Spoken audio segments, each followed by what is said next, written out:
Yes, OSHO's methods, I always say they are like a fast track. Yeah, first I think I would like to say what normally we understand from silence, and then we come to the OSHO perspective. Five senses are outwards.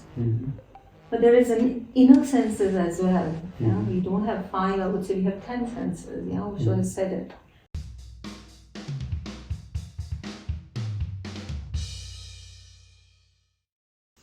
Hi, so once again we've got Sindhu and Raji from OSHO Himalayas.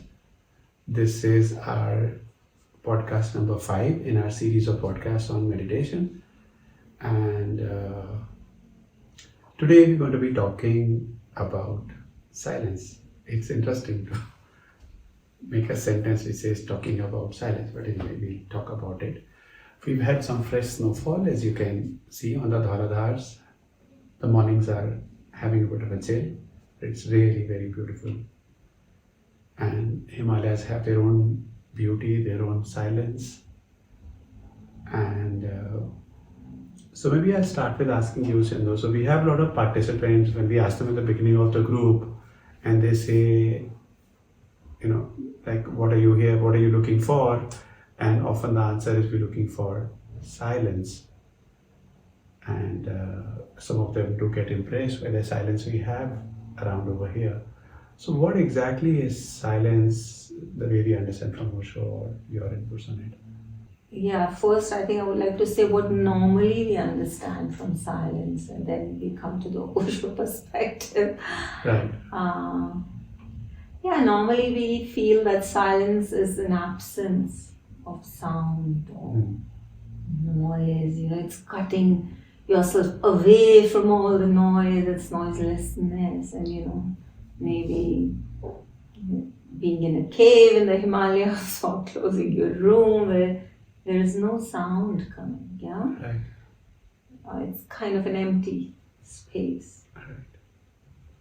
But actually my experience with Osho and doing Osho's active meditations and then coming to the silence, which is not an absence of sound or noise, which is actually not hearing anything but hearing everything, but from a different space inside. It is more alive, it is more full. Yeah, it is, you can say, being inside still and still absorbing everything what is around you, all the sounds of existence. It's more existential. Yeah, it's more potent, it's more full. Yeah, it's interesting because often when we think of silence, the immediate response is, close off any source of noise around you. And but the inside, sometimes the turmoil can still be continuing and we're not experiencing silence inside us. I was reading somewhere Osho's talking about, like, there could be silence of the body. right. So we could do certain yogic exercises and feel more settled in the body, and that's like one level of silence which comes in. And then another could be, silence of the mind. So, which is, we could do some chanting of a mantra or something, and in a way, we sort of quieten the mind through that chanting, and then experience like silence of the mind. But as I hear Osho saying is that this silence of the body and of the mind can be very fragile, like a little bit of inconvenience of some kind. You step on a thorn or somebody comes and presses a button, and then your silence of the body or silence of the mind can go for a dog barking or some vehicle passing, and you think, my silence is disturbed. But in Osho's vision, your inner silence can never be disturbed. That's true. Yes.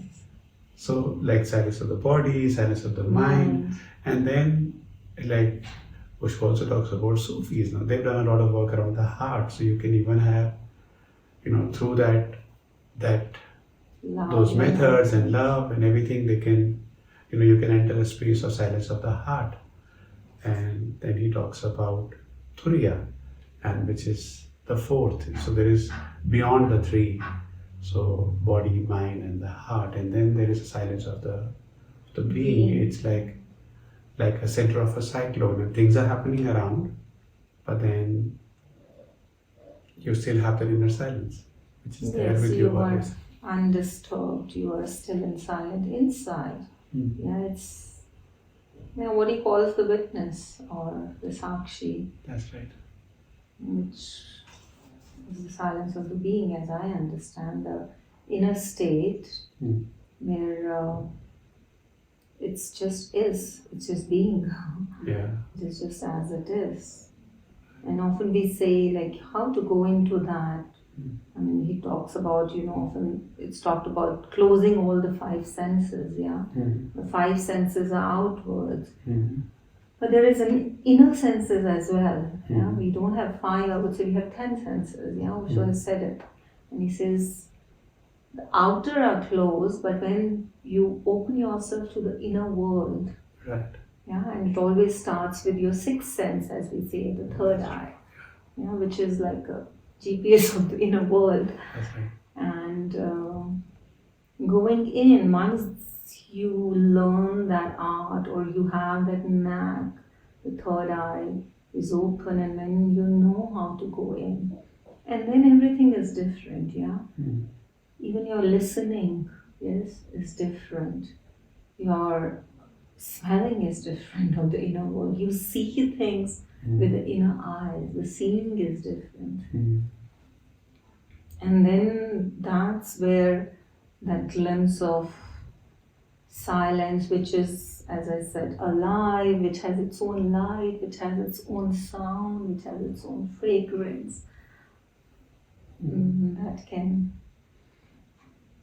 be experienced. But at some point, or till wherever I have gone, as you go in, there would come a point where the I also disappears. There's no ego, there is nobody there.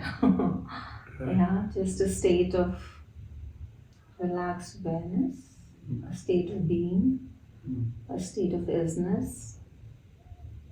Yes. Yeah, interesting. And sometimes it's also like the way I experience a little bit, and as I hear Osho, it's not something that I can now take care of the body, take care of chanting mantras, do some Sufi exercises, and I now go and possess the silence. So in a way, the way it is, it's like you prepare yourself or allow this relaxed awareness, and then the silence possesses you. It dawns on you. It's like it takes over. Like it's not a doing, it's a happening. Once all your defense mechanisms, or once you can really trust and deeply relax, as you said, it takes over you, it comes to you. So a lot of talking about silence today. But yes, Osho's methods, I always say they are like a fast track to be in this state. They really can cut through and take you right down to your being. Right. His meditation techniques, his meditative therapies, they can really clear up that space and take you directly to the source. That's true. Yeah, it sort of helps if you have company, if you are going on this journey together with other friends, or if you're in a place like this, great. But wherever you are and whenever you can, allow that silence to land on you. Give yourself that opportunity. If you like what we are sharing with you, please do share it with your friends or people who may value this. And then until the next episode, bye-bye. Thank you.